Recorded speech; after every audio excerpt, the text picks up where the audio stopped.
And the federal relief and assistance that we have been providing has included FEMA providing $750 for folks who need immediate needs being met, such as food, baby formula, and the like. Meeting the immediate needs with the money that we have. We are expecting another hurricane hitting.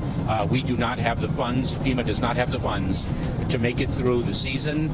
This all comes as the Biden-Harris administration spent over $1 billion from a FEMA program on services for migrants. Breaking news. Here's the question. Why is there money to help communities deal with illegal immigrants, a man-made disaster, but when it comes to a natural disaster, FEMA's coffers could bleed dry?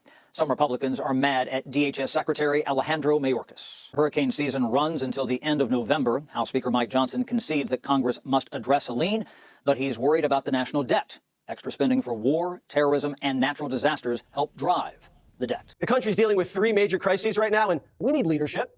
Over 1 million Americans are still left without power in devastating flood conditions as the death toll climbs higher and higher.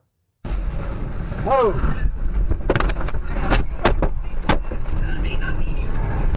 Natural disaster response is complicated, but Joe and Kamala have been fundraising and sleeping on the beach, and now people are suffering. Hundreds of Americans are dead or missing. We have people on oxygen that are completely out now. We have babies up there with no formula.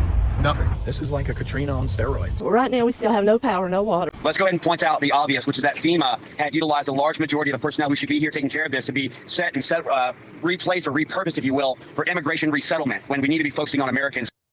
Biden needs to give this recovery everything he has, but he waited until today to deploy soldiers. He's still completely clueless. Nobody can deny the impact of climate crisis anymore. At least I hope they don't. They must be brain dead if they do. Say again? We need to ask Congress for a supplemental. That's my expectation, yes. You know roughly how much you're thinking? Not yet. This is a historic storm. It's devastating. They've never seen anything like this before. And some of them are back-to-back, 3 storms in a row. So it's really, really devastating. Would you consider asking Congress to come back for a special session to pass a supplemental? That is something I may have to request, but no decision has been made yet. Do you have a sense of where you'll go when you are able to go, sir? Yes, I told the governor of North Carolina to go down, and I expect to be down there by Wednesday or Thursday. It would be clear for me to go.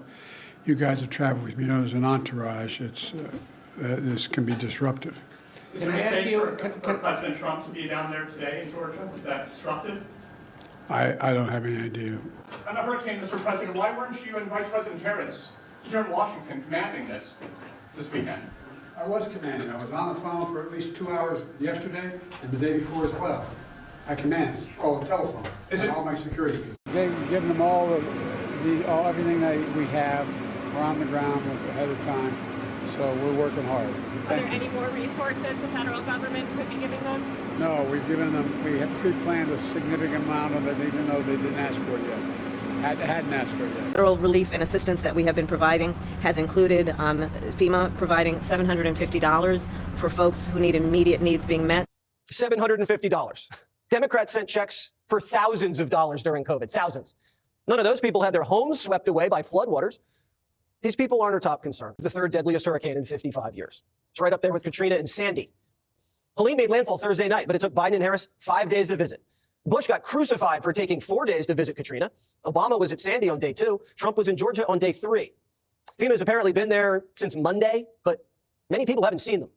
I started one of the first environmental justice units of any DA's office in the country focused on this issue, and in particular on the disparities, as you have described rightly, which is that it is our lowest income communities and our communities of color that are most impacted by these extreme conditions and impacted by issues that are not of their own making. And so we have to address this in a way that is about giving resources based on equity, understanding that we fight for equality, but we also need to fight for equity, understanding not everyone starts out at the same place.